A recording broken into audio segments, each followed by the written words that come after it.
to the show for the first time. Former governor of Missouri, Eric Greitens, also a former Navy SEAL, a lot of things that are pretty significant, including a Rhodes Scholar.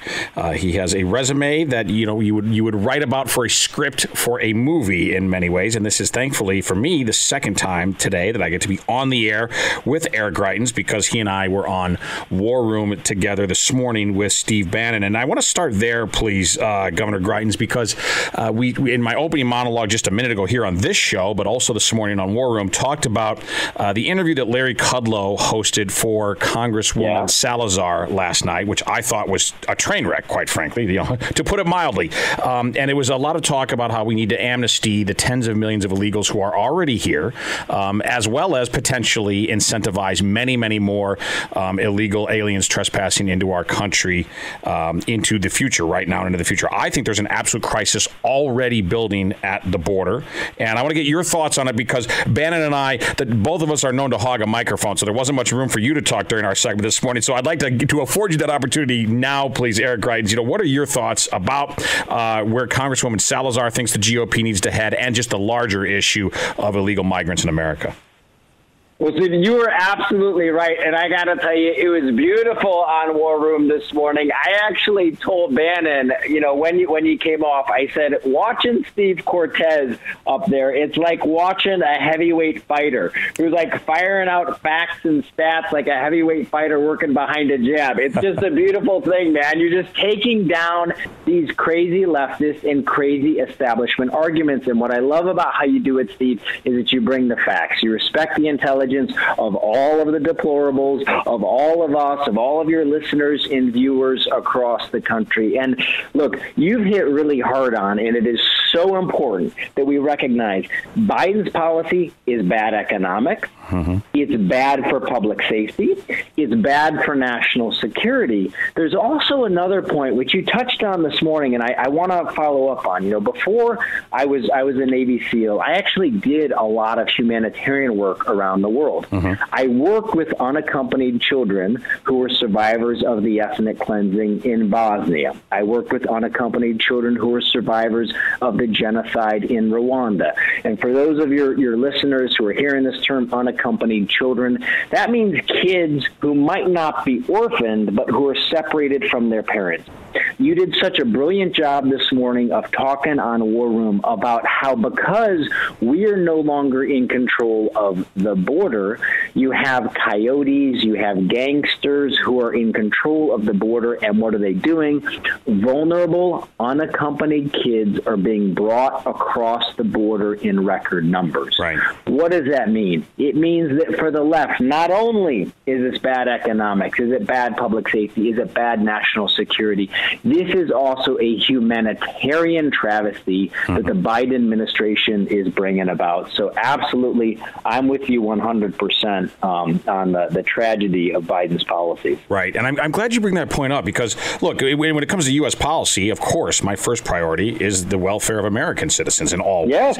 But you're also right that the secondary victims are actually these would-be migrants, particularly the children, because we know that many of them are being used as pawns, that they're being exploited. And look, you know this because you've been in war-torn places all over the world. You know that if legitimate authority ceases to exercise control of an area, it doesn't mean that there's just no control. There's never just a vacuum. Someone fills that control, right? And so in other words, the U.S. border area, when the United States doesn't have control of it, it's not like no one has control. The Mexican cartels have control, and they have massively abused many of these children in horrific ways. And so our policy is the opposite of compassion, even though that's how it's sold by the Democrats and corporate media. Do you agree? I agree with you 100%. And look, this is what the left always does. They do this on the border policy. I saw it, Steve, firsthand with their veterans policy. For them, it's about rhetoric. For me, you, for your listeners, it's about the reality. And if you really care about someone, then you have to pay attention not just to your words, which is what the left focuses on. You have to pay attention to the reality of what's happening in their lives and the reality of Biden's border policies. is that they're bad for Americans. They're bad for us from an economic perspective. They're bad from a crime perspective, from a national security perspective. And they are bad because they are hurting some of the worst, most vulnerable children in the world who are now being abused at record rates on the border. Right. And according to Department of Homeland Security presentation, which this is by Axios reporting, and I'm not a fan of the editorial slant of Axios, but I will say this. When they give scoops, they're generally right. They have reporters who have very good sources. They did during the Trump administration. They probably even more so well during the Biden administration because they're more ideologically aligned.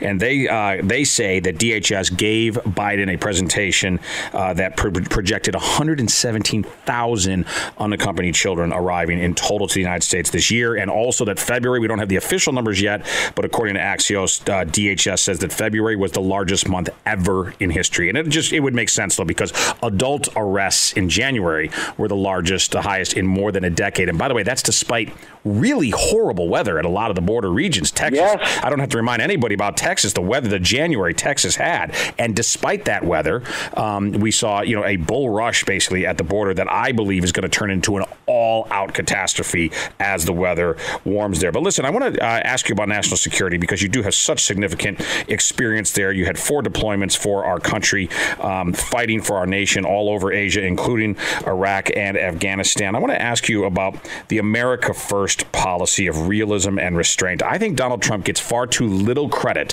for the way he did not engage in new wars and, in fact, wound down the wars that he inherited. Your thoughts, though, Governor Greitens? Steve, you're exactly right. And again, the record shows it. What happened because of the failed policies of Obama was that you had ISIS, the Islamic State in Iraq and Syria, dominating the Middle East. What happened at the end of 4 years of Donald Trump? We had defeated ISIS, and because President Trump was willing to move boldly against the left, but also against the Republican foreign policy establishment, he was willing to move boldly in support of the state of Israel. He moved the U.S. Embassy to Jerusalem. He declared Israeli sovereignty over the Golan Heights, which all of your listeners know is that really important strategic area right between Israel and Syria. He got the Abraham Accords accomplished. So we had peace with Bahrain, United Arab Emirates, with Sudan. At the end of the Trump administration, ISIS had been defeated and peace was on the rise in the Middle East. That's what the America First agenda is about. And you're right, the president doesn't get enough credit for this. He's been nominated for the Nobel Peace Prize. I think he should get it. Right. Oh, gosh. If anyone ever deserved it, right? Look, the last American president who legitimately won a Nobel Peace Prize, Obama won one, but the last who legitimately won one was Jimmy Carter. And I don't have a lot of nice things to say about Jimmy Carter, but he deserved his Nobel Peace Prize because he brought Israel and Egypt together, bitter enemies. It was a magnificent achievement. Donald Trump did the exact same thing 30 years later, and he certainly also deserves the Nobel Prize. Not that he would ever get it. But we're going to continue the conversation with former Missouri Governor Eric Greitens coming up next.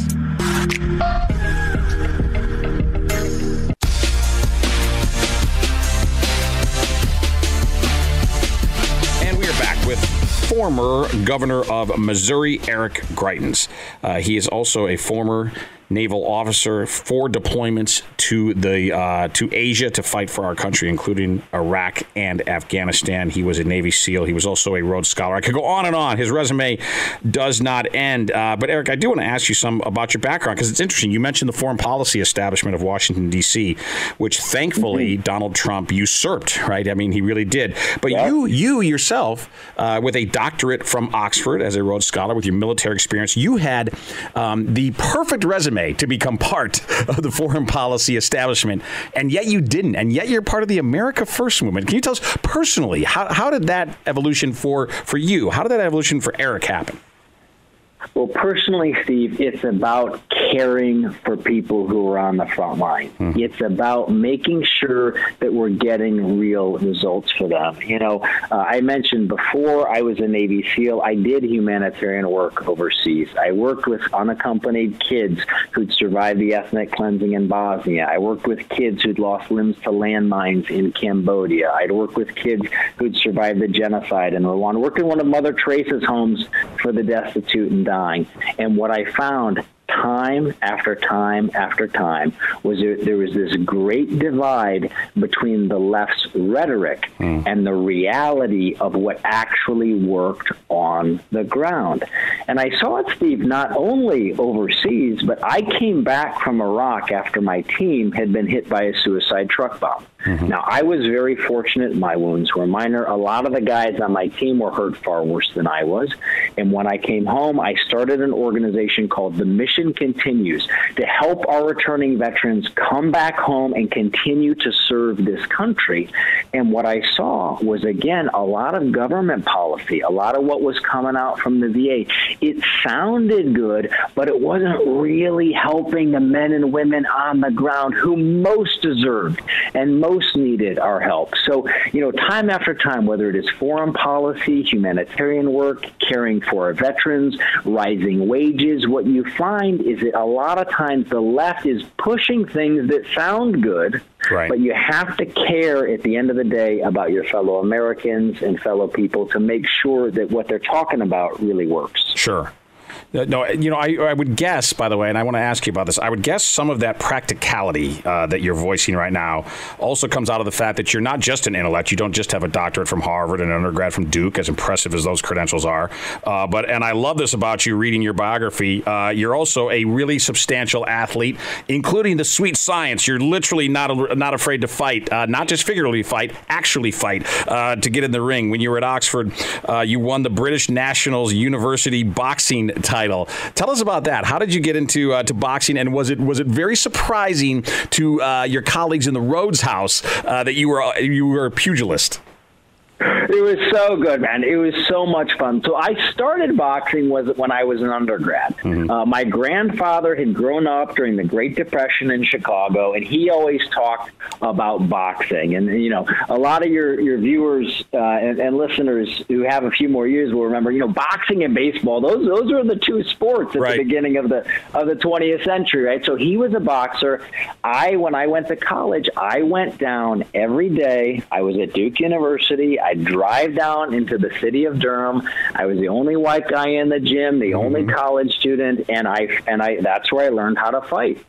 And so I did some of the North Carolina Golden Glove stuff there. It was a great education. And then, when I went to Britain, I went to Oxford, I continued to fight. And I tell you, Steve, it was a great discipline, great friendships, lifelong friendships that came out of that. And, we need to have people who are willing, in this country to step forward with courage, all of us in our own ways, to fight for our country. No, I love that. And by the way, part of why I asked that is that I love the sport of boxing. I did a lot of boxing when I was a teenager, and then I had to give it up because I ended up playing college football at Georgetown University. And boxing, I couldn't keep weight on when I was boxing. I wish I had that problem now. Right. Now I have the opposite problem, but I had to give up. I literally had to give up boxing because I wasn't big enough for football, which is kind of funny. Again, I'd love to have that problem right now. But anyway, I've continued to box, my whole life. Not in the I don't spar much anymore. Every now and then I do, but I hit the bag quite a lot, and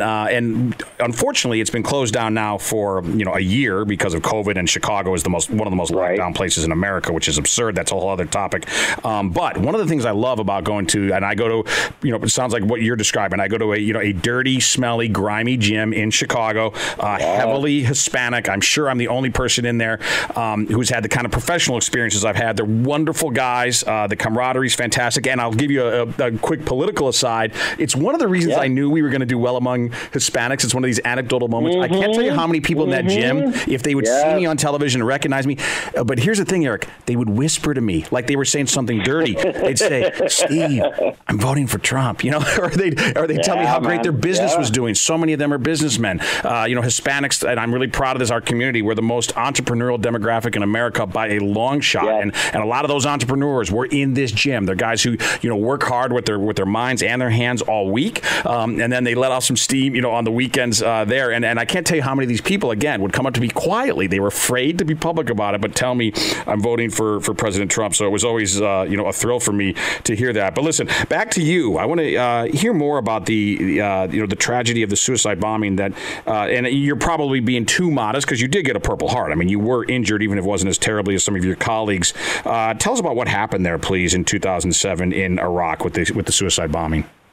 Yeah, so when I was in Iraq, I was serving as the commander of an al-Qaeda targeting cell, working with a fantastic team of men and women from across the country who all came forward to serve, had a great partnership with the United States Marines, and we were working to take out, senior al-Qaeda associated figures. We were working to take out snipers who'd been shooting at and killing United States Marines.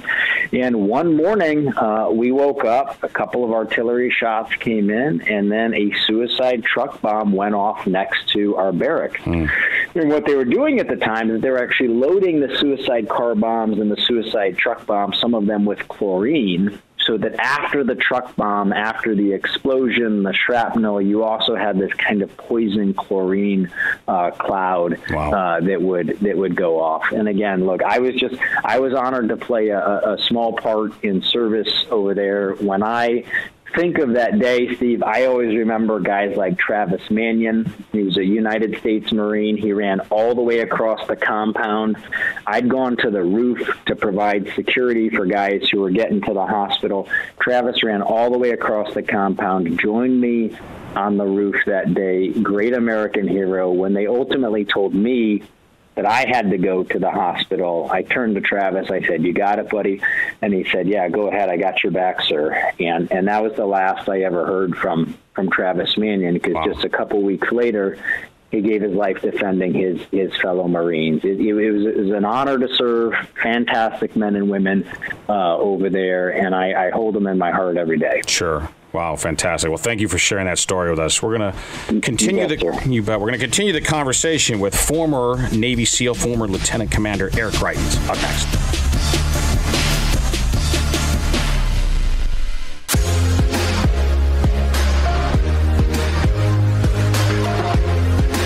We are back with former Missouri Governor Eric Greitens, also former Rhodes Scholar. Well, I guess not former. I guess once you're Rhodes Scholar, you're Rhodes Scholar for life.